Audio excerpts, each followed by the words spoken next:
Hello, everyone. Julio here from Nippon Automotive, putting together the car world and finance to help save you money and to better maintain your car. In today's video, we're going to be talking about a few things to look for if you're inspecting a car that is being sold by a legitimate private seller. Some of these tips now can be used if you're looking at a car that's being sold by a dealer, but some of these are going to be specific to a vehicle that's being sold by a private seller. Number one, research popular issues, and then once you look at that list, ask the private seller if they have any maintenance records, and then put that together.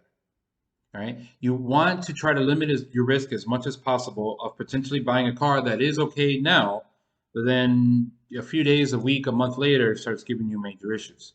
Okay.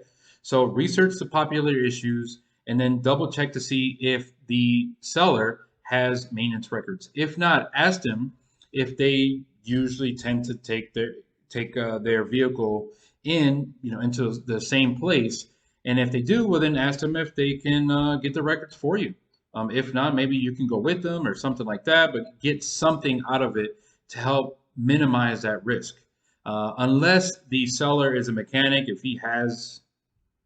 uh, if he has the records or something like that, or just something to show you kind of proof of what he has done within the amount of time that he's owned the car, then that's fine.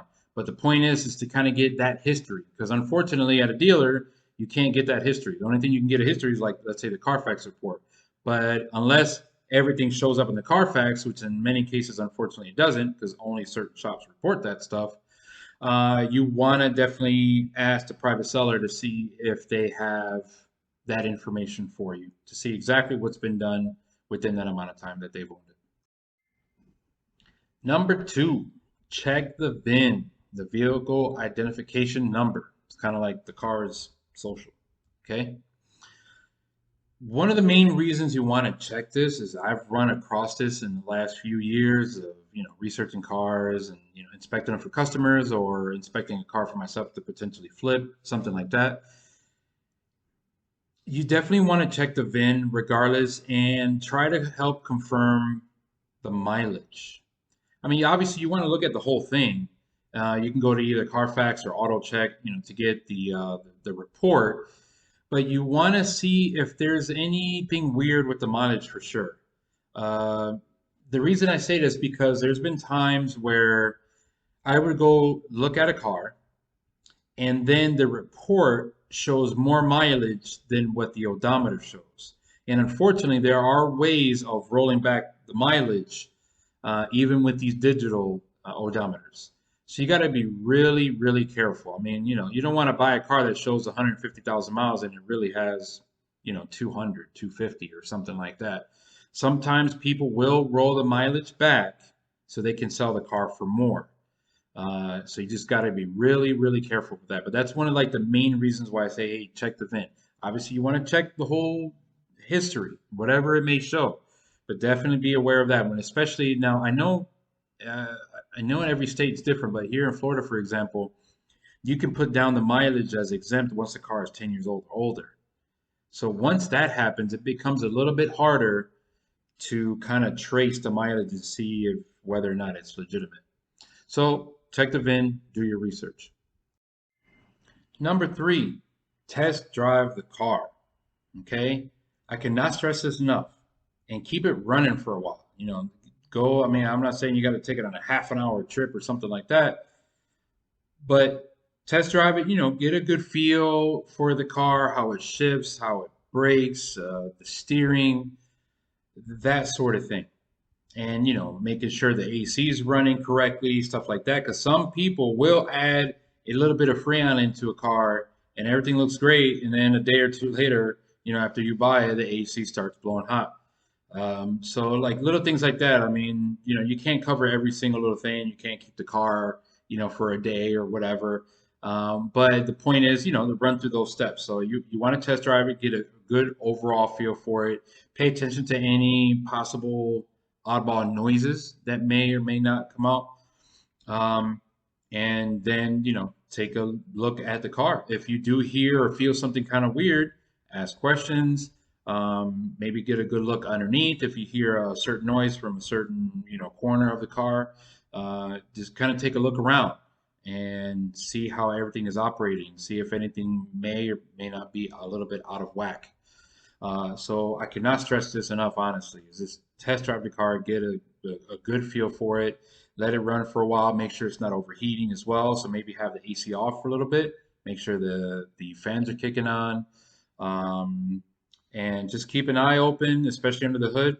If there's any like stains or anything, any tips that the car could have potentially been through some kind of an issue recently, that may have pushed the seller to sell the car and they're just not telling you about it. All right. So keep an eye on that. Number 4, meeting place. What I mean by that is, where are you guys going to meet? Is it going to be at the seller's private home or somewhere in public? If you're going to meet them at their home, that's usually a good thing, because that pretty much says, hey, I'm okay with a complete stranger coming over to my home so I can show them the vehicle that I'm selling. I have nothing to hide. Okay? Usually, that's what that means.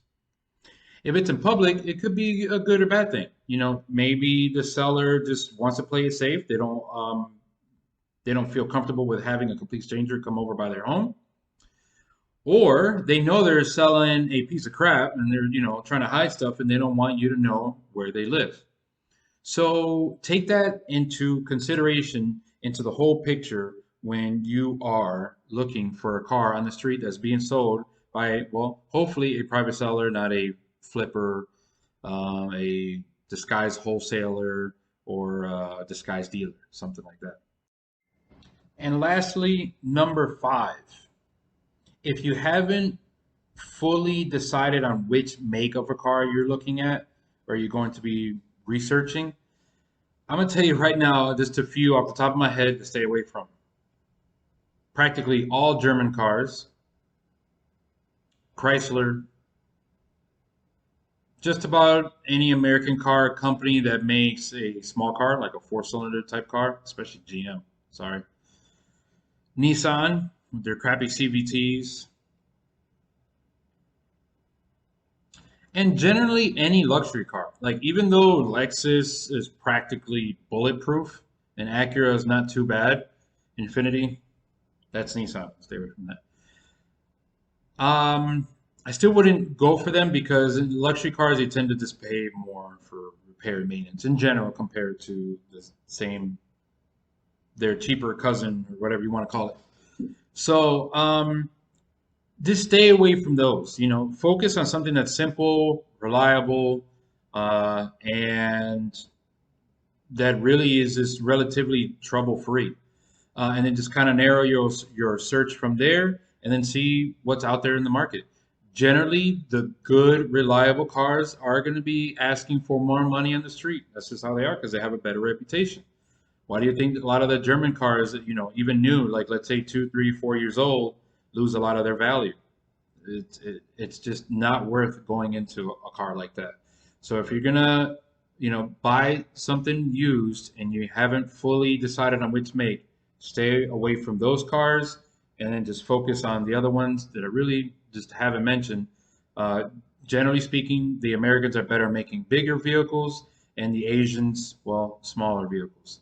But just narrow your search from there, and then take it a step at a time, and then do all those other things that I mentioned earlier in this video, and you'll be just fine, especially as long as it's a legitimate private seller. So there you have it, guys. Just a few simple tips of advice on what to do if you're going to be looking for a car on the street that is being sold by a private seller. Okay? So thank you for watching. Hopefully you enjoyed the video. If there are any questions or comments, maybe something I might have left out. I know I could go a lot deeper into this, but it would make a very long video. So if you have any questions or anything, please leave it in the comments below. I will leave my Instagram page or link in the description. I do tend to post stuff on Instagram while I'm out on the field, as I do a mobile auto repair down here in South Florida. And stuff that comes up, I tend to post it on there, any other little tips and that sort of thing. So, definitely follow me there and you'll learn a little bit more as well. Again, thank you for watching, and I hope to see you guys again very soon. Take care.